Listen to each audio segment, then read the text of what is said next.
It is one day before 1 month, before 1 year after October 7th. The Chicagoland Jewish community will be holding an anniversary event on October 7th. You'll see information about it in our weekly email in coming weeks. You have to register in advance, but you're certainly welcome to go. And we will be thinking about that as we go through our high holidays, which bracket the actual anniversary, with Rosh Hashanah on the 2nd, 3rd, and Yom Kippur on the 11th, 12th. And so we could spend all of those holidays thinking about it again and again. But it doesn't take much for us to go back to that time and to think about that day. Here in North America, by the time we woke up on October 7th, it was already a disaster. It was the morning of Simchat Torah. It happened to be a Shabbat in 2023. And on that day, we experienced the worst 24-hour period for the Jewish people since the end of the Holocaust. Under a barrage of some 4,000 rockets, 6,000 Gazans, mostly fighters for Hamas and Islamic Jihad, broke through the border fence around Gaza into Israel proper. They attacked IDF early warning stations and bases, and they also assaulted some 20 communities and kibbutzim, even cities, with murder and rape and revenge on their minds. When the dust had settled and the Israeli army and police had finally taken control, far too late in some places, and the operational mistakes have begun to be reported today and recently. When it was finally settled and we saw the final tally, some 1,200 Israelis had been killed. If you do the math and proportion it to the American population, it would be like 40,000 people had been killed. By comparison, 9/11 killed about 3,000 Americans. That 1,200 Israelis and those in Israel who were killed included 379 Israeli soldiers and police, 725 Israeli civilians, and also 71 non-Israeli citizens, foreign workers mostly, who were working in the kibbutzim and in the cities. Several of those killed were over 80 years old. The youngest person killed was 10 months old. 70 of the Israelis who were killed, of that 1,200, were Arab Israelis, not Jewish, mostly Negev Bedouin. There were also 3,400 people who were wounded, and there were 247 soldiers and civilians who were taken hostage. Some of those hostages were released in a ceasefire deal just a few weeks later, but most of them have either been found dead, a few rescued alive, and the bulk of them, over 100, both living and dead, are still in Gaza.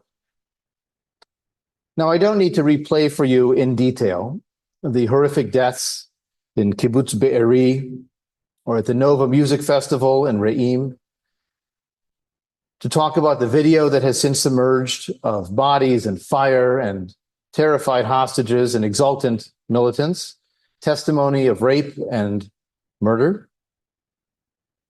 Some hundreds of the attackers were killed or captured, but most escaped back to Gaza. Now, what followed October 7th? What has been October 8th and forward? It's been the Israeli response into Gaza. It's been the Hezbollah response from Lebanon in the north to the Israeli response, and the Iranian response to the Israeli response, and the Houthi response in Yemen to the Israeli response, and eventually, and increasingly recently, what's been happening in the West Bank in response to the Israeli response. That corner of the world has been on fire since October 7th, and it will be after today as well. There's been a lot of creative culture that's come out of this experience.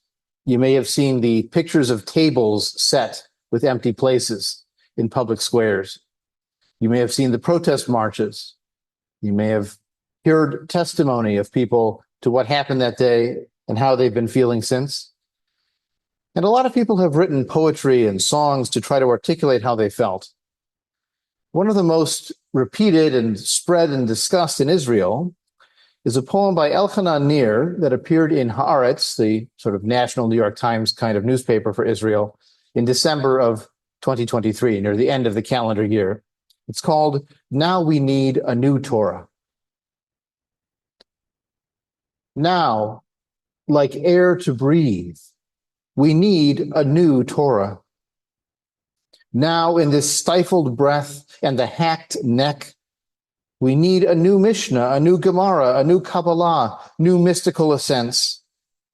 And in all the brokenness and salt and ruin, now a new Hasidism and a new Zionism, a new Rav Kook and a new Brenner, a new Leah Goldberg, a new Yahweh Da'at, and new art and new poetry and new literature and new cinema and new ancient words and new ancient souls from the treasure of souls and new love out of the terrible weeping.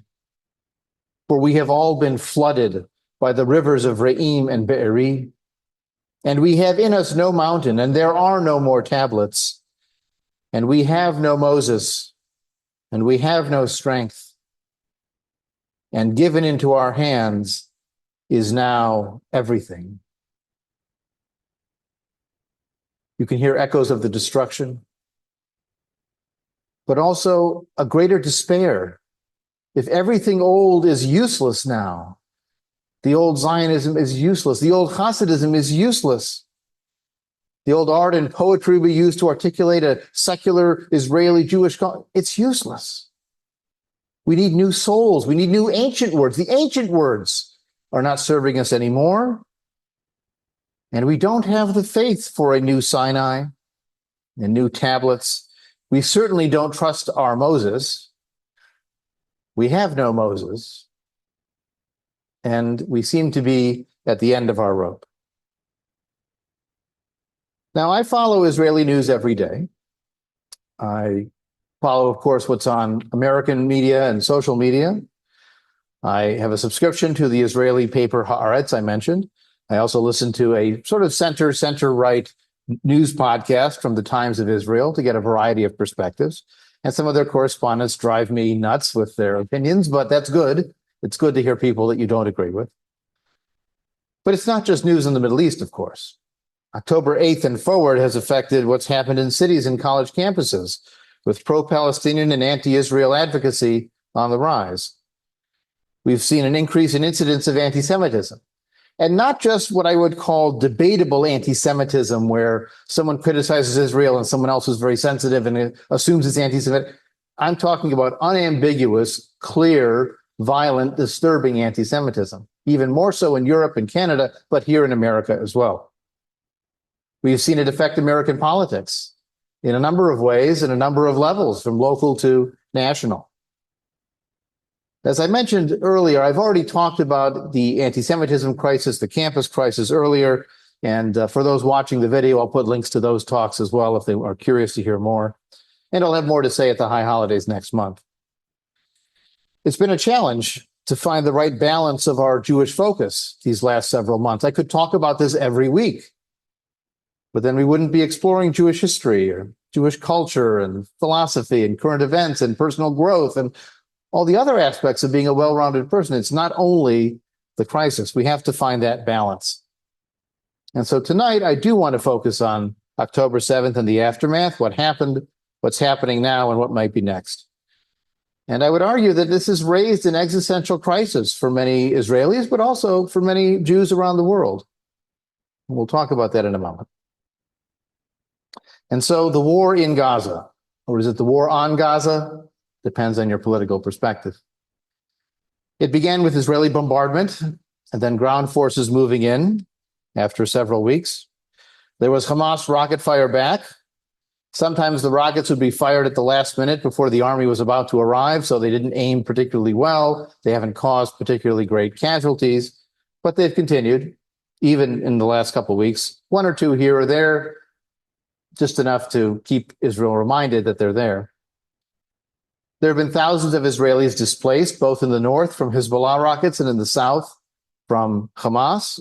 Some in the south have returned at this point, with Hamas on the run, so to speak, in Gaza, without the rockets left to launch.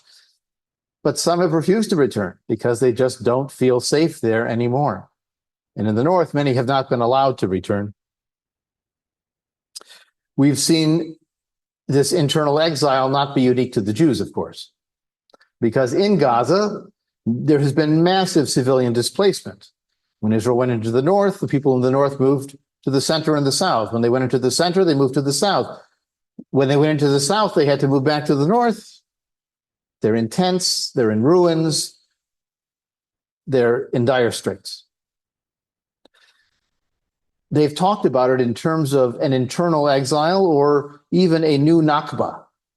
Nakba is the Palestinian term for what we call the creation of Israel, what they call their dispossession and the creation of the Palestinian refugee crisis, which continues to this day as they still don't feel at home, even if they've been there for 70 years. And so they feel like they're lost again, they're wandering again, they're suffering yet again. When we think about basic human needs, other than clothing, they have none of them. No food, no shelter, medical care, personal safety. It's in the air. Over 40,000 Palestinian casualties have been reported. Now, we know that the Hamas-run health ministry does not differentiate between militants and civilians. So we don't know how many of that 40,000 were militants. Israel tends to assume that anybody who's male between 18 and 45 is a militant, which we know is also not necessarily true. And Israel claims that about a third of the casualties have been militants. But that still means tens of thousands of casualties who were not. Now, the key question here is, for the displacement, for the destruction, for the deaths, whose fault is it? Is it Hamas, who hides behind the civilians, who refuses to release the hostages, who invaded Israel on October 7th and took the hostages in the first place? Or is it Israel who sends the bombs and the soldiers? Or does each bear some degree of blame? The population of Gaza pre-war was 2.1 million people, give or take. If you had 40,000 people who died out of 2.1 million people, that's 2% of the population. Again, to translate for American terms, if we had 2% of our population die, that would be 6 million people. Now, whether this mass death is genocide or only mass death, it's a debate over intent and scope, but it's also somewhat distasteful. Like, does the label really matter with that many people dead? Now, currently, we're dealing with the question of a ceasefire. Could we finally get a ceasefire? For weeks and months, some people have been calling for a ceasefire. For others, it's been weeks and days. But now the vast majority of the Israeli public, or I shouldn't say vast majority, a substantial majority, 60%, 65, maybe 70%, are in favor of some kind of a ceasefire deal to save the remaining hostages if it can be done. But the ceasefire doesn't happen. And it doesn't happen, and it doesn't happen. I think in February, Biden said, oh, it'll happen in a few weeks. And in May, he said, Israel's agreed to this proposal. And then Blinken just today said, oh, I'm hopeful. Maybe it'll happen. And it doesn't happen, and it doesn't happen. Now, again, who's to blame? Hamas certainly owns the bulk of the blame because they have decided there is no limit to the suffering of their own people that they are willing to allow to happen. They have apocalyptic aims. When they invaded Israel on October 7th, they imagined that Hezbollah would invade from the north and the West Bank would rise up and it would just happen and Israel would disappear and they would come back to their homeland. No more Israel. Goodbye. That's been part of Hamas's goal since Hamas was founded. And it didn't happen. And so the more apocalyptic, the more disastrous it gets, the more they hope for something, or the more they reach for a solution that simply causes more death and more death.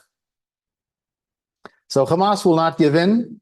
They don't care how many of their civilians die. They see them as martyrs for the cause. The blood of their Palestinian freedom is watered by the martyrs, right? The trees of freedom are watered by the blood of the martyrs. And so they're to blame for no ceasefire. But Israel and specifically Netanyahu also share some blame by moving the goalposts from the proposal in May, by adding in things like maintaining a permanent Israeli presence in the Philadelphia corridor between Egypt and Gaza, which was never mentioned before. He decided to mention it. By arguing over which prisoners are going to be released in the exchange for the hostages. Part of the challenge is that Israel had set itself a few war aims that were either unattainable or in mutual contradiction. Their initial war aims were, we want to get our hostages back, we want to destroy Hamas and make sure it's never again a threat. Now, destroying Hamas requires mind reading. Because how do you tell if a Palestinian supports Hamas without telepathy? Well, that's one problem.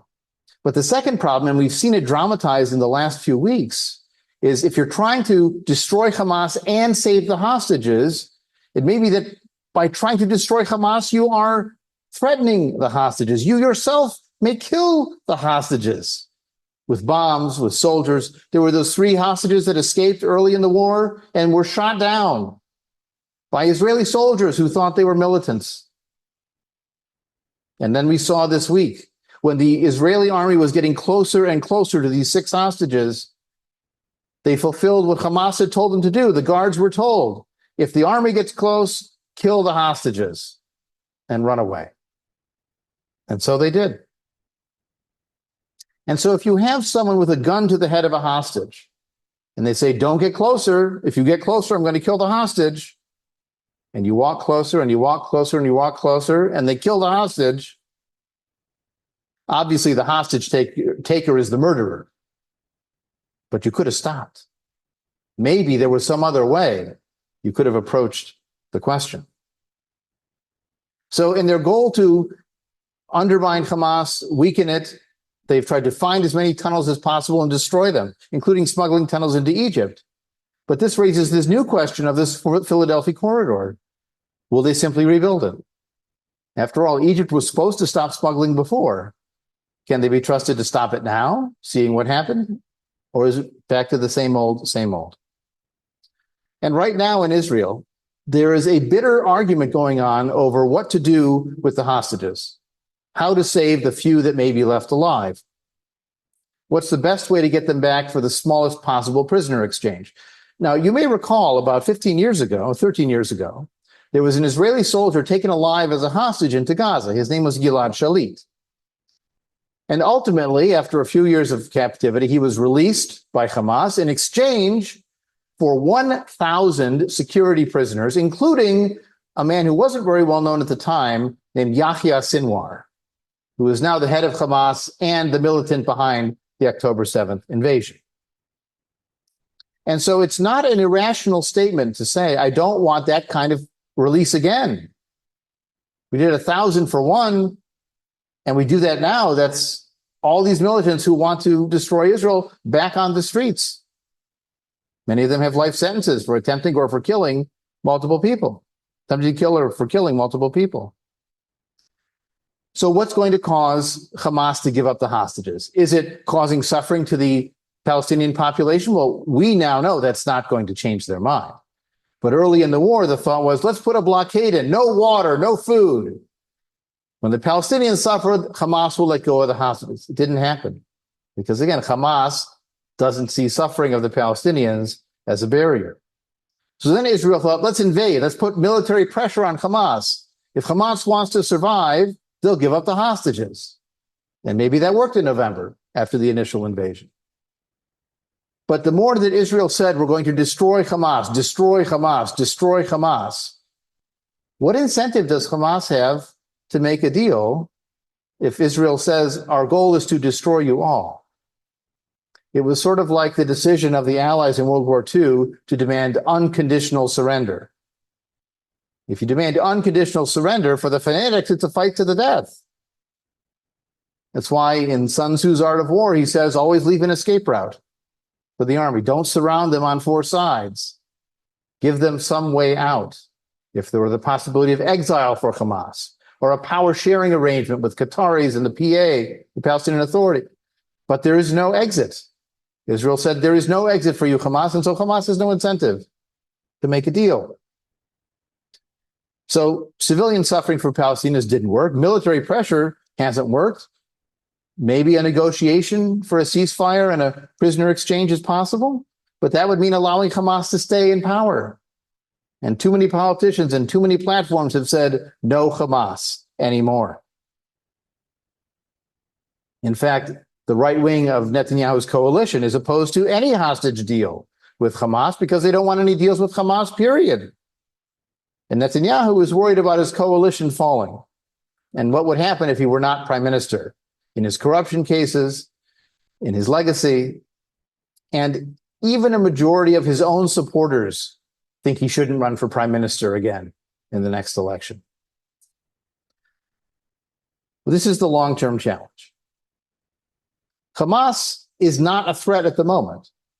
It has been seriously degraded. It has lost 99% of its rockets. Its fighters have been killed and scattered. The tunnels have been destroyed in the midst of Gaza and in the Philadelphia corridor, all throughout Gaza.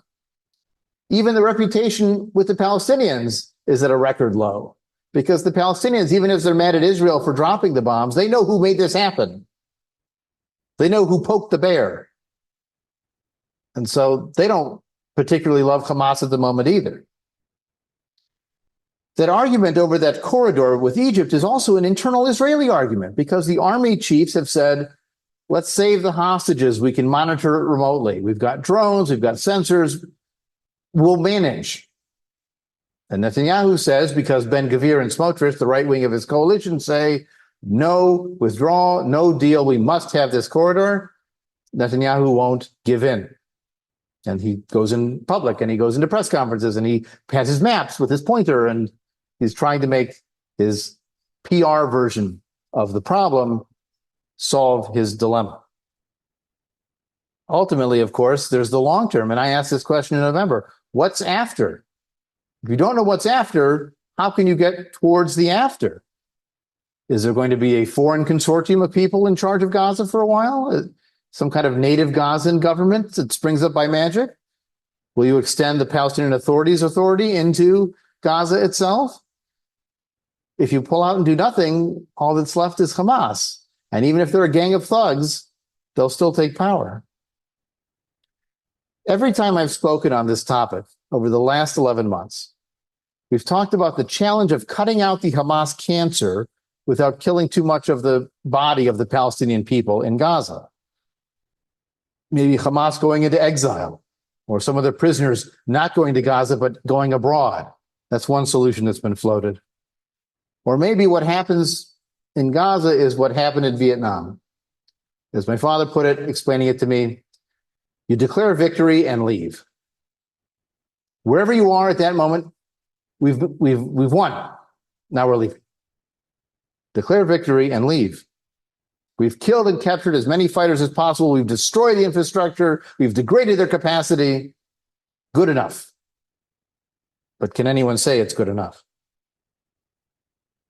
Now, the real crisis, of course, the existential crisis for Israel and the Jewish people is what's happening on the inside, not just the war. Gaza, the Hamas is not a threat to Israel. Hezbollah is in sort of a stasis at the moment. The Houthis are far enough away. And Iran proved to be inept when it tried to launch those rockets with the combined forces of Israel and Jordan and the US and the UK. They were able to intercept that attack. And Iran still hasn't attacked for the killing of a Hamas official in Iran last month. So with that reality, the internal conflict is what's really tearing Israel apart. And I think tearing Jews apart more broadly. You have these mass protests that are over the priorities of the war, hostages or defeating Hamas, and the protesters want one thing, and Netanyahu and his government want another. And we've seen many tensions play out. We have the right wing of his coalition versus everybody else. We've seen a rise in terrorism in the West Bank, not just by Palestinians, but by Jews who are going into Palestinian villages and burning cars and beating up people, even shooting people, cutting down olive trees. And this is just accelerated and accelerated. And there's no consequences to it. They don't get arrested. They don't get investigated. And it's a Wild West with unfortunately, the Palestinians are the natives who are getting run over by the Israelis. The right wing refuses any hostage deal, despite what the street wants. They've even expressed a desire to reoccupy Gaza. Let's send in new settlers to Gaza. They were pulled out in the early 2000s, and they want to go back and claim land again. We've seen thugs, part of this West Bank militia world, attacking food aid convoys coming from Jordan to go to Gaza, dumping out rice and flour lest the Palestinians eat something. There's been police crackdowns against the protesters looking for a ceasefire because the head of the police is Itamar Ben-Gvir, who's part of this settlement movement in the West Bank. There's even been protests against military police arresting soldiers who were torturing Palestinian prisoners. So the system actually worked. There was a report of torture. The soldiers who did it were investigated and arrested. And protesters, including right-wing members of the Knesset, went to the military prison to try to break them out. That's the right wing versus everybody. But they're unrepentant and they're unbending. We've also seen moments of the ultra-Orthodox sector of the Jewish world in Israel against everybody else, most importantly with regard to draft and the military. The Israeli army is based on a reserve system. But these reserve soldiers are coming on 200 days of reserve service. You know, reserve service is like the National Guard. It's supposed to be, 1 weekend a month or 6 weeks a year, right? Not 200 days out of 365 days. They have jobs, they have lives, they have families. And so the dilemma is they need more manpower. And where could they get it? They could get it from the ultra-Orthodox world, which before the 1970s served in the Israeli army, except for a very small number of yeshiva students who would study full-time. It was up to maybe 1,000 in the 1970s. Started at 400 under David Ben-Gurion. So a very small number. And as part of coalition politics, a blanket exemption was given. And now there are thousands of able-bodied men who could serve. And the army wants to accommodate them. They'll even let them sign up in recruitment centers with no women there. Because, of course, the women in the army are not dressed modestly by ultra-Orthodox standards. But the ultra-Orthodox refuse. Even the men who are working and not in the yeshivas will not go. They're resisting draft orders, but they're in the coalition. And they won't undermine the coalition because they're never going to get a better coalition than this one for their priorities. Now, we've also seen Netanyahu versus the hostage families. And for some American Jews watching remotely, it's confusing. What do you mean Netanyahu is opposed by what are the hostage families doing, complaining about what Netanyahu's doing? But they don't trust him. They just don't trust him that he has the good of their people in mind or the good of the nation in mind. They think he has his own good in mind. And they just don't believe it's part of a national mission. And he's never taken responsibility for what happened on October 7th. Which, remember that statement that Truman had on his desk? The buck stops here. Well, the shekel stops somewhere else, evidently. And then we've also seen a rehash of the crisis before this crisis. You may remember, before October 7th, there were thousands of people marching in the streets and major protests, and people wanted Netanyahu to resign. That was over the judicial reform package. It was the left wing and the center who were appalled at the excesses of the right wing of the coalition. Well, this has come up again and again. People want a new election now. Israel had 5 elections in 4 years, between 2019 and 2022. 5 elections in 4 years. But nothing in 2 years, and probably nothing for another 2 years, because the current coalition will never do better than they are right now. Now, what's the challenge to those of us outside of Israel? Well, for many of us, Israel was always seen as a safe haven. It was a safe haven for Jews that needed to flee elsewhere. It might have been a germinator, an idea lab for the creation of new Jewish culture and sparking Jewish interest and solidarity internationally. But what if it's not safe? And what if it doesn't live up to our ideals for it? There was, for a long time in America, what I would call a soft Zionist consensus. There were always anti-Zionist figures, from the ultra-Orthodox to far left-wing Bundists and Yiddishists and socialists. But the vast majority of the American Jewish center, had a kind of soft Zionism. They weren't planning to move to Israel. But they supported the idea that having an Israel was good for the Jews. It was good for the Jews there. It was good for the Jews who needed to flee. It was good for us too. They felt it was important that Jews should support Israel in its time of need and even in good times. They felt that on balance, having an Israel was good for American Jews, and it was good for humanity. All that news about the startup nation, it was a way of saying Israel is good for humanity. They do humanitarian aid in disaster zones. They invented drip agriculture and the wonderful microcircuits that they've put together, PayPal identity verification. There's all kinds of things we use all the time. Intel has factories there. Your MacBook is made there. There's all kinds of pieces of Israel's good for the world that helped us justify to ourselves why there should be an Israel. It's not just for us. It's good for everyone. It could be the center of Jewish identity because of that creativity and vitality, and because it was, for a time, the largest Jewish community in the world, maybe tied with the US now. There's a lot of debates about that.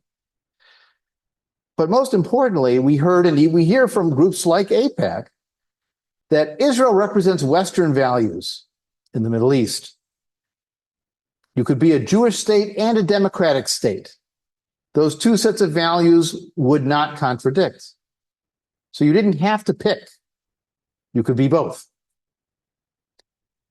Now, the problem is that soft Zionist consensus has broken down. First of all, it's not a consensus anymore. There are plenty of people who are plenty more critical than they used to be over things Israel has chosen to do, to the point in some cases they've defined themselves as resigning from Israel. They are even on the other side of the spectrum. They call themselves anti-Zionist because they think Israel's a bad idea on balance. It's a bad idea for humanity. It's not good for the Jews. They want to go a different direction. But there's also people who are truly conflicted, who see their own commitments to democracy and its values, the idea of a state for all of its citizens, and then they see the right-wingers who want a Jewish state that's not a democratic state, or that doesn't represent all of its citizens, or that doesn't care about the Arab part of its citizens, let alone caring about the Palestinians under Israeli authority who aren't even citizens. They're willing to countenance mass transfers of population, or worse. And they are in the government. Now, the diaspora Jewish experience has also had its problems. If Israel's not a haven, we might not feel so safe here either. But this undermining of that soft Zionist consensus, that sense that Israel is important and a positive contribution to us in the world, if that's challenged, if that's undermined, then what will hold? What's possible? That tension between our Jewish identity and our humanitarian values might mean that the humanitarian values win. And we in Humanistic Judaism have always striven to have a foot in both worlds, to have our broader human commitments, but also a strong and vibrant and meaningful and uplifting and positive and important Jewish connection. That's who we are. And so maybe we have some expertise in balancing the two, but the tension between the two is also pulling us apart. Well, what will come next? I'm not a prophet. I can't tell you for sure. If there is to be a ceasefire deal, it will have to be one that Netanyahu does not want. I don't know that America has the resolve to force it through, certainly with an election coming up. We may be stuck in a limbo for far too long. Israel standing in the world going down. Hamas supported by what you might call the mostly the useful naive, who think it's a liberating army when it really isn't. I don't see a positive resolution soon. But I do see something important in this new world. Sometimes we have to face hard realities to move forward. Sometimes certain things need to be demolished for new foundations to be laid.